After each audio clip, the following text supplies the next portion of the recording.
All right. We will do Krishna's pastimes. How's that sound? That's pretty good. Let me get my books.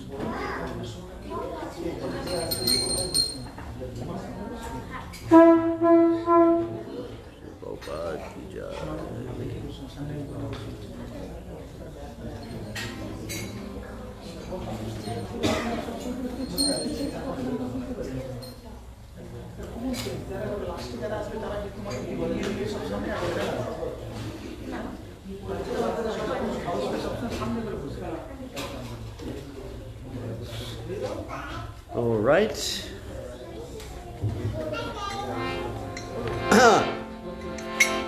Jaya Radha Madhava Kunja Vihare Madhava Kunja Vihare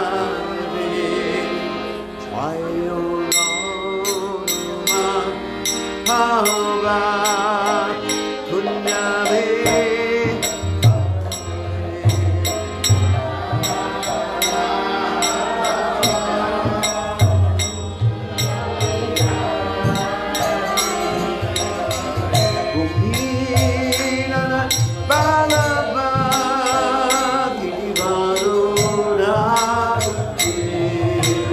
Hare Krishna, Hare Krishna.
Paravidikacharya, also Teta, Shimad, His Divine Grace Savaya, Chanana, Bhaktivedanta, Goswami Srila Prabhupada, ISKCON Founder Acharya, Srila Prabhupada, Anandagoti Vaishnava, Namacharya, Srila Huidas Thakur, Prem Se Kaho Shri Krishna Chaitanya Prabhu Nityananda Shri Radha Shri Gaur Bhakta Vrinda Shri Shri Radha Krishna Gaur Sayam Kunda Radha Kunda Giri Gauradan Ki Jai Vrindavanam Ki Jai Maternam Ki Jai Jagatasami Ki Jai Yamunamai Ki Jai Shrimati Dalas Hrideva Ki Jai Samaveda Bhakta, Vrinda Jai, Gaur Premananda. All glory is the Son of the devotees. All glory is the Son of the devotees. All glory is the Son of the devotees. All glory is to Shri Guru and Gauranga Srila Prabhupada Ki Jai. Om Ganatu Nakasha, Gananjana Shlakaya, Chakshur Militam. So, because we have so many young people here this evening, we're going to be speaking a little bit and reading a little bit from Krishna Book. And one of my favorite chapters of the Krishna Book is a chapter which talks about how Lord Brahma stole all the cowherd boys and calves. And the reason it is my favorite chapter is it also describes how Krishna married all the girls.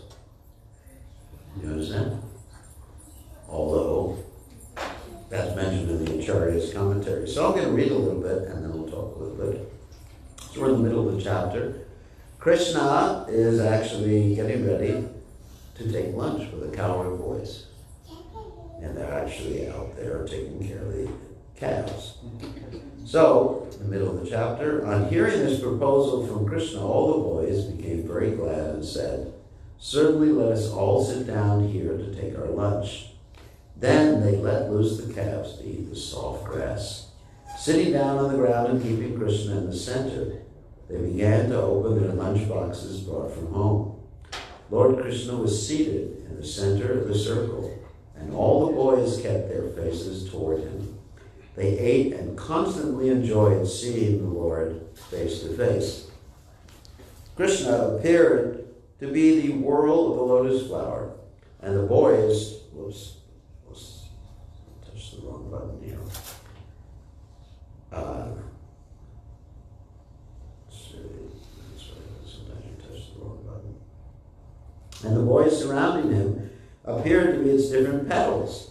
The boys collected flowers, leaves, and the bark of trees and placed their lunch on them, as well as their boxes, and thus began to eat their lunch, keeping company with Krishna. While taking lunch, each boy began to manifest different kinds of relations with Krishna, and they enjoyed each other's company with joking words. While Lord Krishna was thus enjoying lunch with his friends, his flute was pushed within the belt of his cloth on his right side, and his bugle and cane were pushed in on the left-hand side of his cloth. In his left palm, he was holding a lump of food prepared with yogurt, butter, rice, and pieces of fruit salad, which could be seen through his petal-like finger joints. The Supreme Personality of Godhead, who accepts the results of great sacrifices, was laughing and joking, enjoying lunch with his friends in Vrindavan. And thus the scene was being observed by the demigods from heaven. As for the boys, they were simply enjoying transcendental bliss in the company of the Supreme Personality of Godhead. So there were, practically speaking, unlimited boys there. And each and every one of them had a personal interaction with Krishna. That's the nature of God. So, in other words, it's not that Krishna was ignoring any of them. He was looking at each and every one of them. Let's not do another one right now. It's a little hot. There's Radha and garlic? Yes. Oh, okay. Thank you. I mean, reverse it. It's a little hot, when you put on garlands, it gets hotter. So each and every boy was enjoying their interactions with Krishna.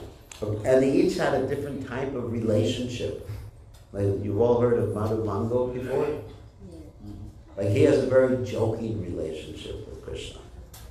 And Krishna sometimes chastises him. There was one story where Krishna came back late from pasturing the cows because he was hanging out with the gopis. And Mother Yashoda asked, "Why are you late?" And Madhu Mango said, "Well, because Krishna was looking at the gopis." And Krishna said to him, "Shut up." So this way he would create problems for Krishna in many, many cases. And he would joke with Krishna. So they had amazing relationships, joking and wrestling. And this is what's happening in the spiritual world, where one can have a very intimate, close relationship with Krishna. So, keep reading. At that time, the calves were pasturing nearby in the deep forest, allured by the new grasses. And gradually they went out of sight. When the boys saw that the calves were not nearby, they became afraid for their safety, and they immediately cried out, "Krishna! Krishna is the killer of fear personified." Everyone is afraid of fear personified, but fear personified is afraid of Krishna.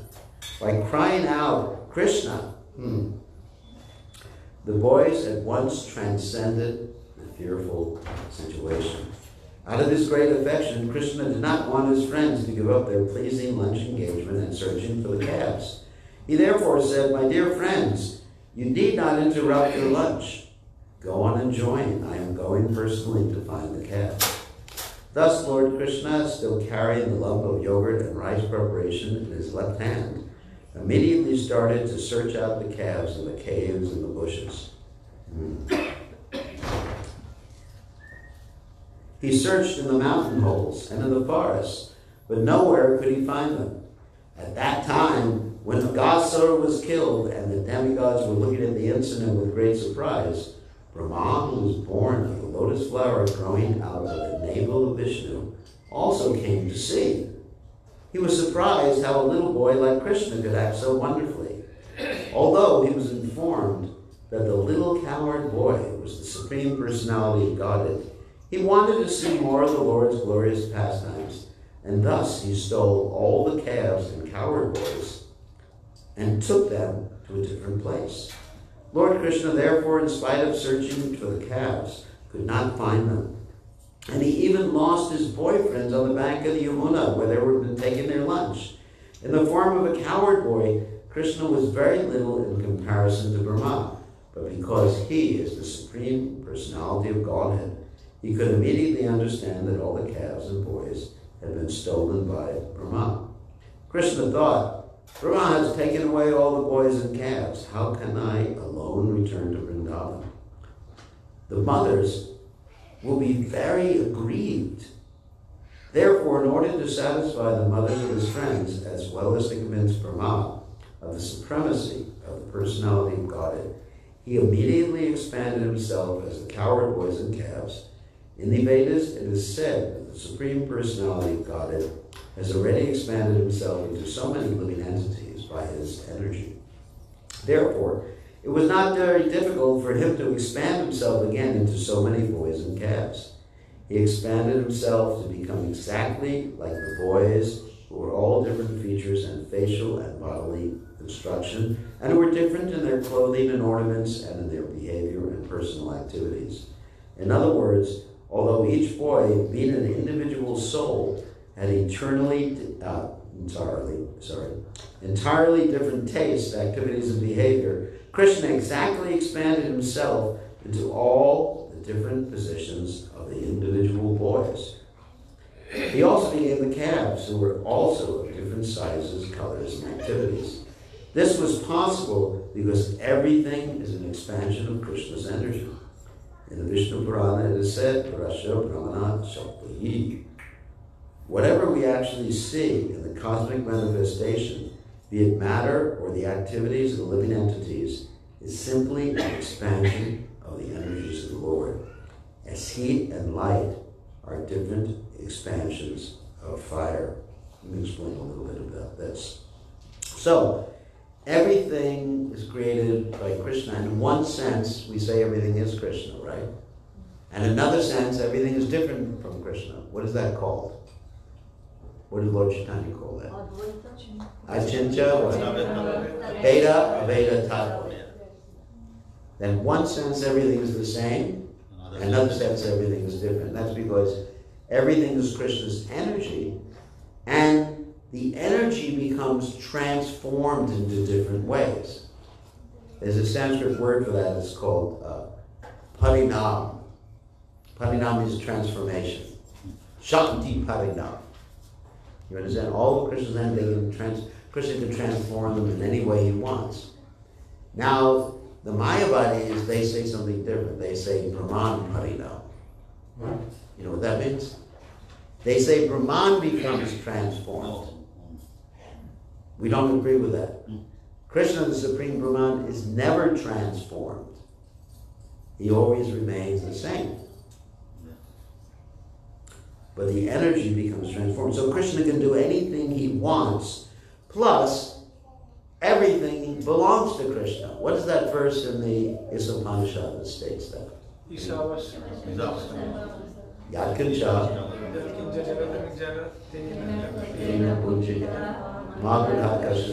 So everything is owned and controlled by the Supreme Personality of Godhead, and every one of us is given a quota. Everyone knows what a quota is? A quota. We're given something by God to use in His service.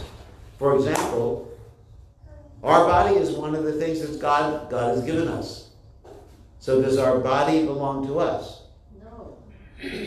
I'm asking children. They're supposed to be the audience, but not. But no, it doesn't belong to us. Who does it belong to? Krishna. And when something belongs to someone, are you supposed to steal it and use it for yourself? No. Like if you see a mobile phone just lying there, you take it. It's mine. No. You bring it back to the person to whom it belongs. That's the proper consciousness. So that's what we should be doing with everything. And Krishna in the Gita says, in this way we can see Yomam Pashati Sarvatra Saram Jamai Pashati. One can see Krishna in everything and everywhere, if one understands that everything is Krishna's energy. So Krishna here transforms himself into the cowherd boys. Now this is not simply Krishna's energy. This is actually Krishna directly doing these things. You understand? There's a difference. Like, this is Krishna's energy. In one sense, it's Krishna. But it's not Vishnu Tattva. It's not God. This table is not God. It's God's energy, and we use it for God. However, when Krishna transformed himself into all the cowherd boys and the calves, they were all the same as Krishna.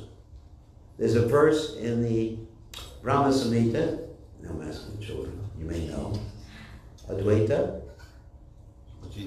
No, not your child. You're an old baby. So Advaita, Chuta, Anadir. None of the kids know. They all know all the verses. Advaita, Chuta, Anadir, Ananta, Rupam. No one knows. Advaita, Chuta, Anadir, Ananta, Rumajum, Param, Purusham, Navyoganam, Cha. Vedeshu Durlabam, Durlabam. What else? Atman, Abdu. What's the last line? That's easy. That's an easy one. Govindam Adi Purusham Dhammahamashami. So what that verse means is that even though Krishna expands in all these Vishnu type expansions, like the cowherd boys right here, it's the same person. Advaita means what? Anyone know? What does Dvaita mean? What does Advaita mean?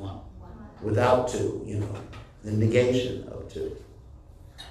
Just like Advaita Charya was called Advaita Charya, right? And what did Mother Sachi say about Advaita Charya one time? She said, "You are Dvaita." Why did she say that? Anyone know the story? Because she blamed Advaita Charya. Yeah. That her son had taken sannyas, Lord Chaitanya's brother, this group. He had taken sannyas. He said, "You are Dvaita, you are two-faced. Two-faced means you're not honest with us." In other words, that's a fancy way. When you say someone is Dvaita, that means they're a liar. You say one thing to one person, another thing to another person. And because of that, she couldn't get love of God.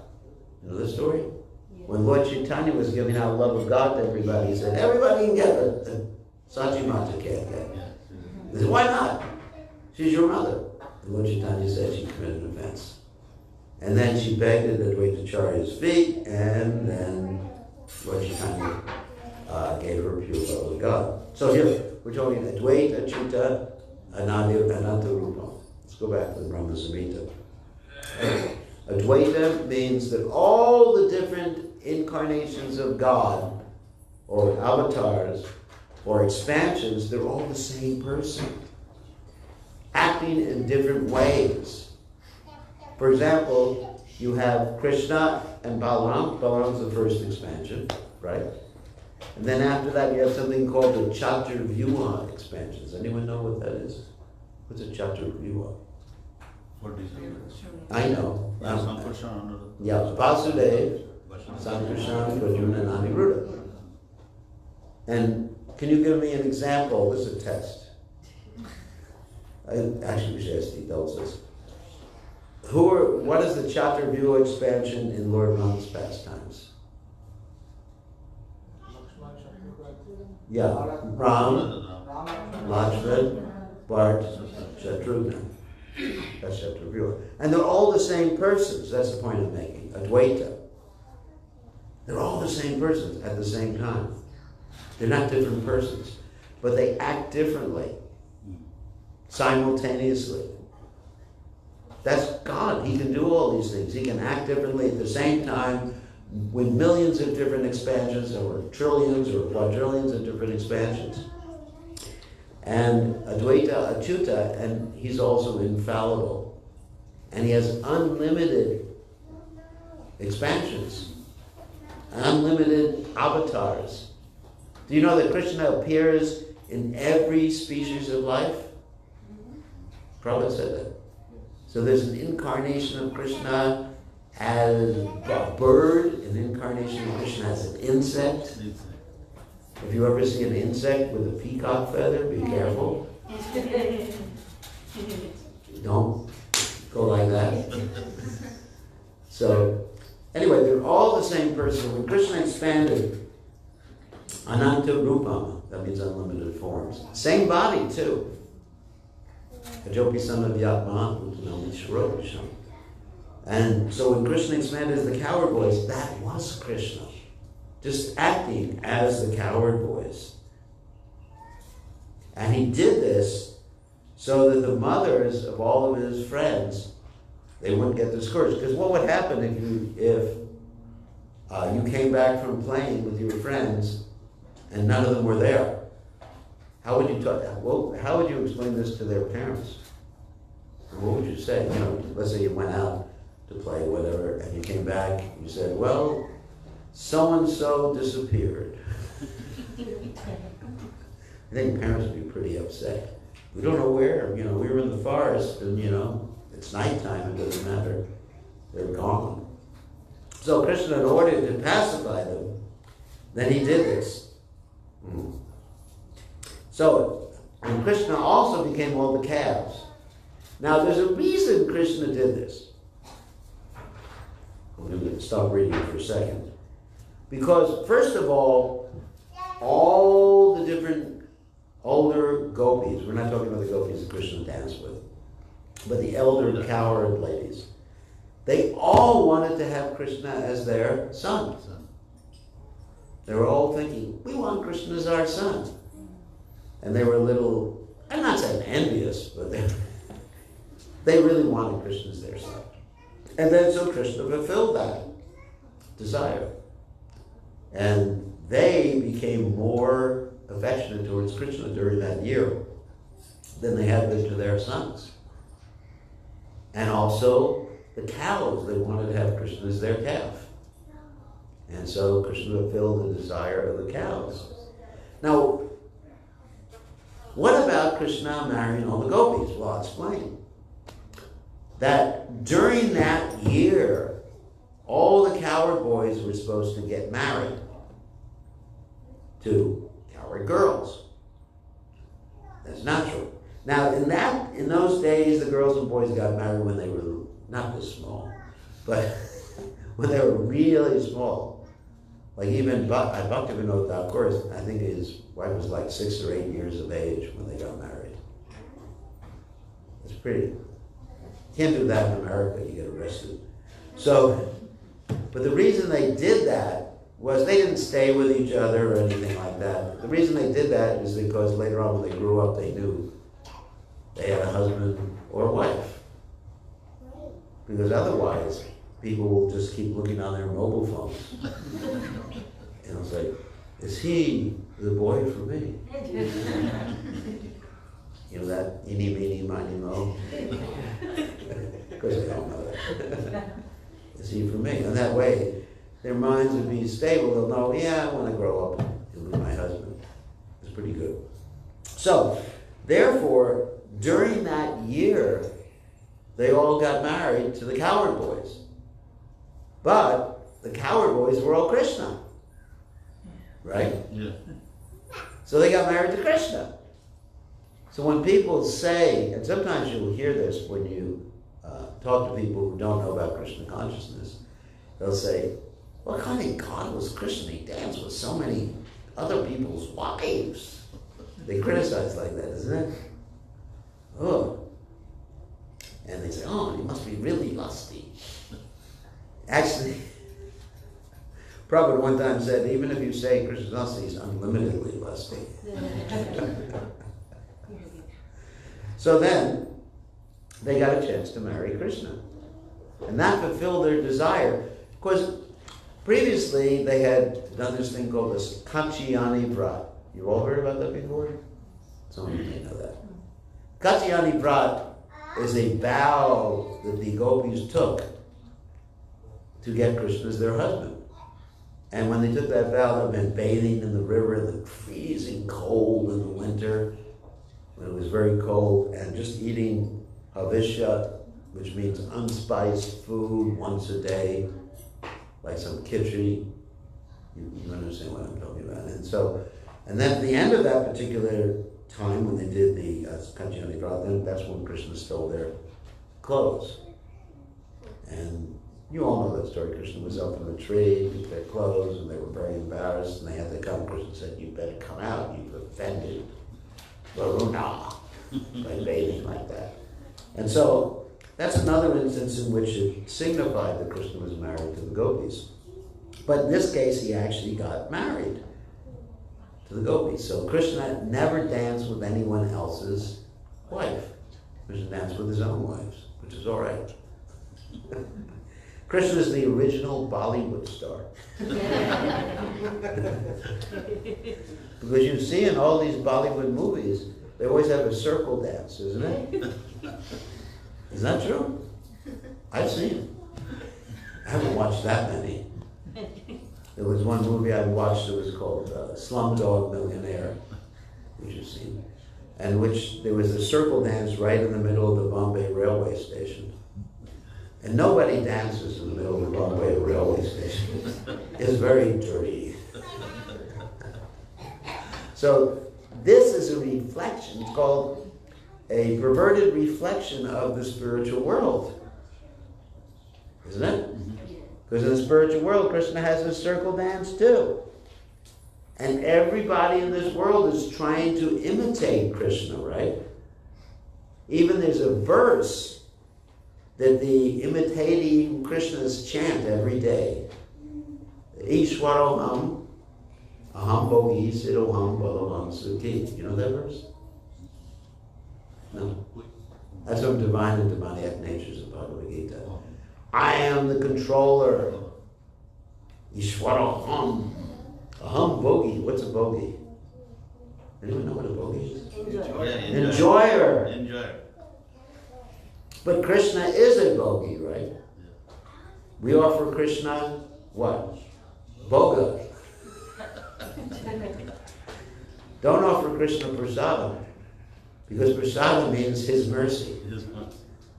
You offer Krishna boga. So, but we are thinking, I am the bogi, but Krishna is the bogi. Ishwaroham aham bogi siroham balavam sukhi. I am perfect and powerful and happy. This is a verse in the Divine and Demoniac Natures chapter of the Bhagavad Gita, which Krishna is showing what the demons are reciting, what the demons chant every day. Ishwaroham aham bogi siroham balavam sukhi. So, yes, Krishna is the enjoyer, and Krishna is not doing anything wrong by dancing with all these girls, because even if he had not gotten married to them, they all belong to him anyway, right? I mentioned before, everything belongs to Krishna. The person who thinks that someone, let's say there's a man who's married, who thinks his wife belongs to him, that's very bad, isn't it? Because his wife belongs to Krishna. What do you think about that? No one will get married then. They'll think, why should I get married if my wife belongs to Krishna? I want someone to belong to me. Because the man wants to be the master. And he wants his own Lakshmi. You understand? This is nonsense. So, anyway, so this is why Krishna did this pastime, and then as the pastime progresses, Balaram actually goes to Krishna and he says to Krishna, you know, what's happening here, Krishna? All these coward boys and calves, their mothers are more affectionate to them than they ever were before. They're affectionate to them just like they were to you, Krishna.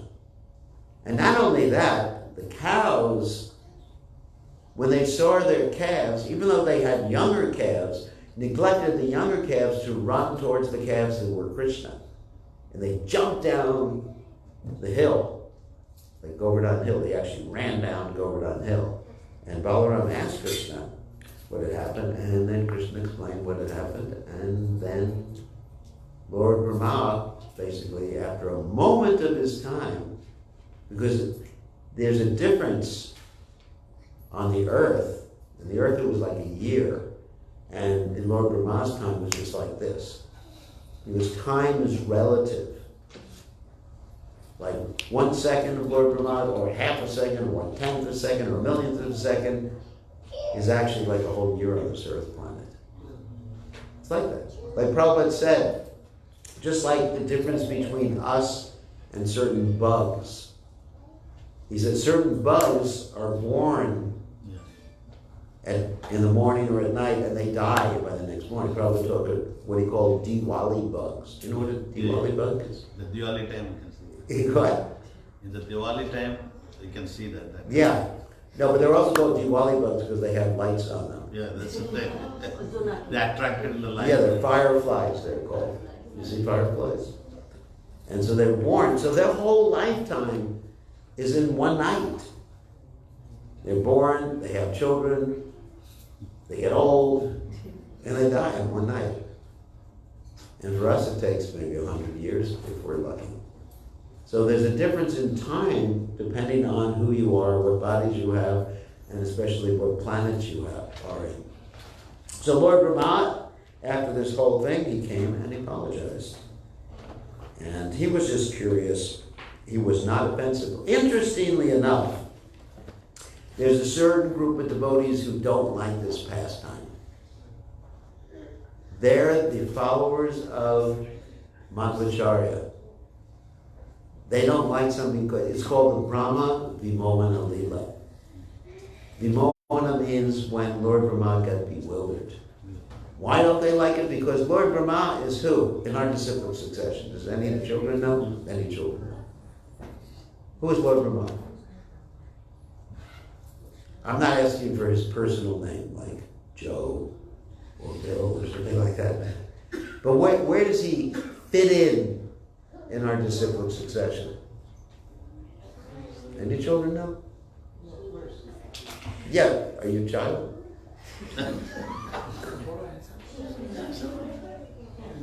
He's the first person in our disciplic succession. And how did he learn everything? What Vesti tells us? From Krishna, but how? What? Yes, but how did he learn it? That was his tapasya, but how did he learn it? In the heart. Krishna revealed everything, and he saw the Loka Vrindavan, and he wrote what book? Brahma Samhita. The Stuti. The Stuti, yeah. And so, he's the first person, and in one sense, he's the original guru after Krishna. You know, Krishna is really Adi Guru. That's Krishna. But then the second guru is Lord Brahma. And then from Lord Brahma, who comes after Lord Brahma in the disciplic children, in our disciplic succession? I'll give you a hint. Narada Muni. Who comes after Narada Muni? Vyas. Okay. And I'm not going to recite the whole thing because I don't remember the whole list. But all the way down to Srila Prabhupada and the representatives of Srila Prabhupada. Before Srila Prabhupada was Bhaktisiddhanta Saraswati Thakur, Gaura Kishore Das Babaji Maharaj, Srila Bhakti Vinod Thakur, Jagannath Das Babaji Maharaj, all the way back. So the followers of Madhvacharya, who are called the Tattvavadis, do not like to tell the story because they think it criticizes Lord Brahma. But it doesn't really. In here, it actually says that Lord Brahma wanted to see the wonderful pastimes of Krishna, the opulence of Krishna. But they don't like to hear any criticism, but this is a pastime. Yes, you want to say? I'm just not sure. The Srila Prabhupada says in one purport in the Yes. CC that they don't like this for the reason for what they think is for fear of Criticizing. destroying the validity of the Sampradaya. Yeah, that's right. If the first person is off, it doesn't show that the whole thing must go off. That's right. Yeah, they're thinking that if we criticize Lord Brahma, then what about everybody else afterwards? Because the chain is only as strong as its weakest link. But this is a pastime. Devotees who are under the influence of Yoga Maya, they have pastimes. Can anyone think of other devotees who forget that Krishna is God? Arjuna. What about the residents of Vrindavan? Yeah. They're always forgetting, because if they remembered Krishna's God, how could they play with him? So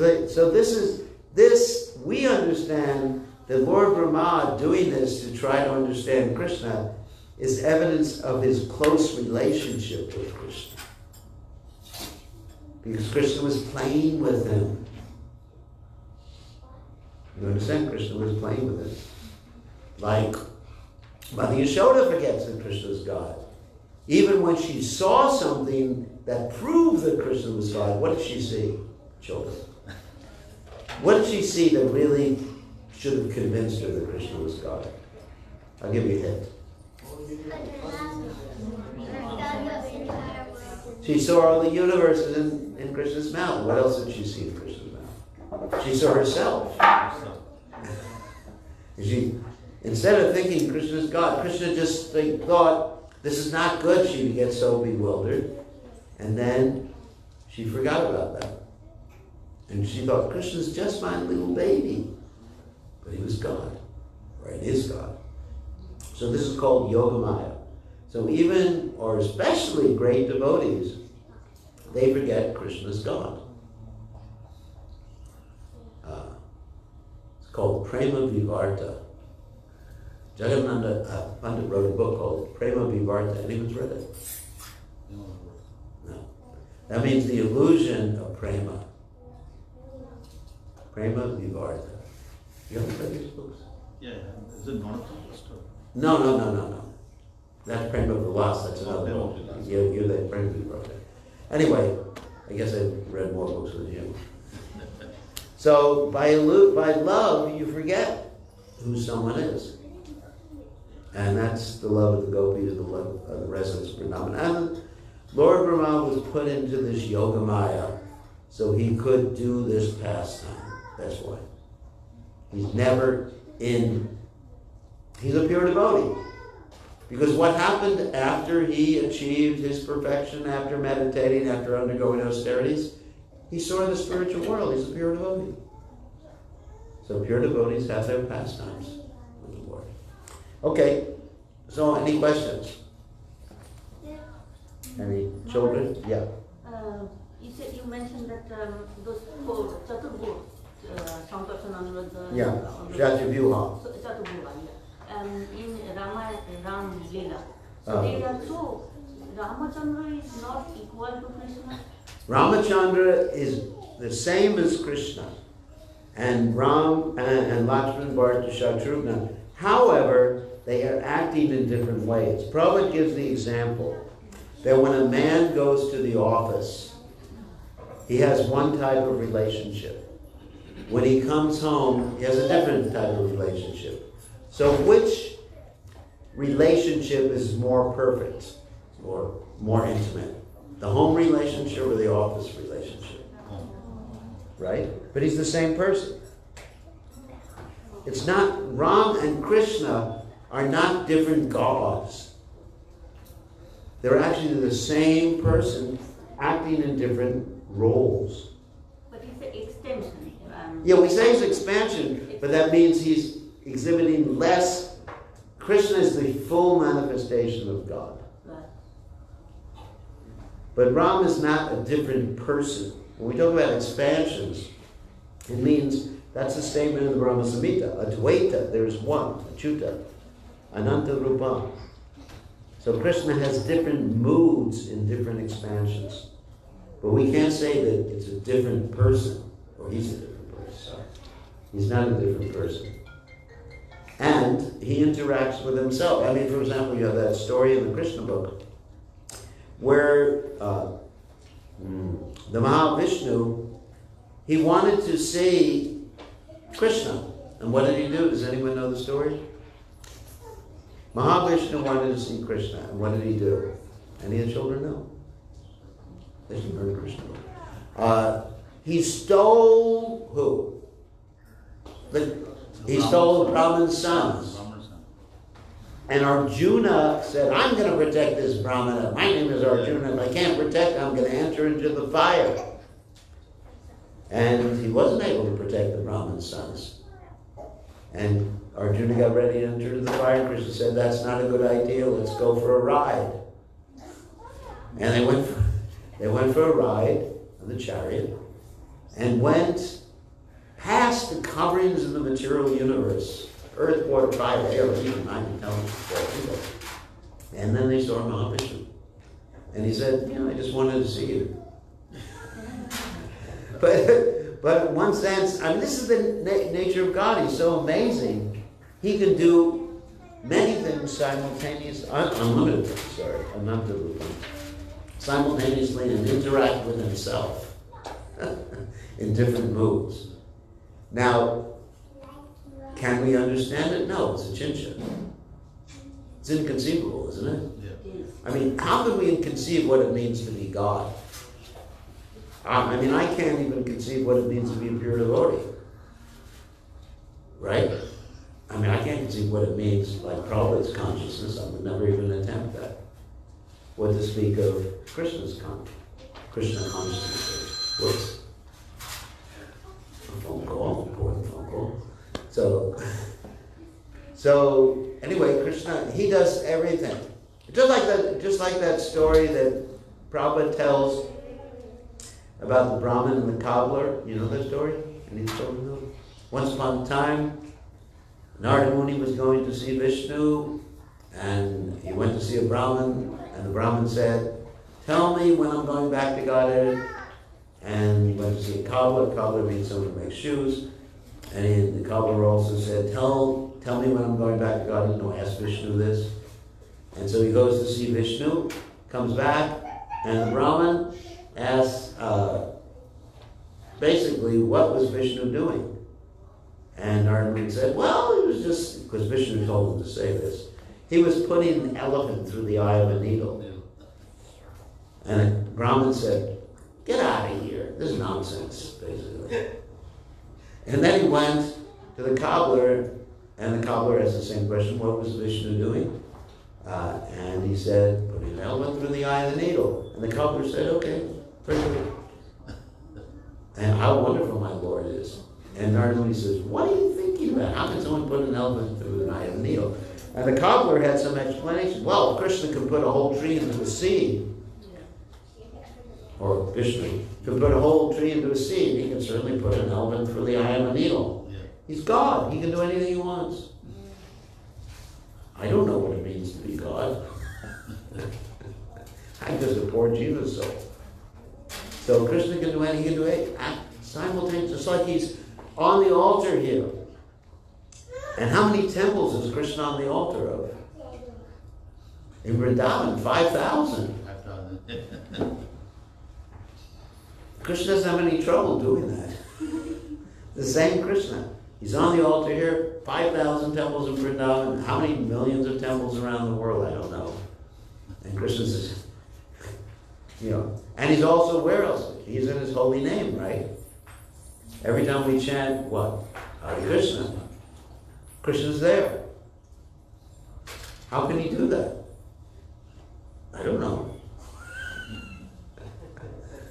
I don't know how Krishna does things. I'm not that big a scientist that I can figure that out. He's God. He can do anything. And we just love. All we can do is love him and try to understand him a little bit.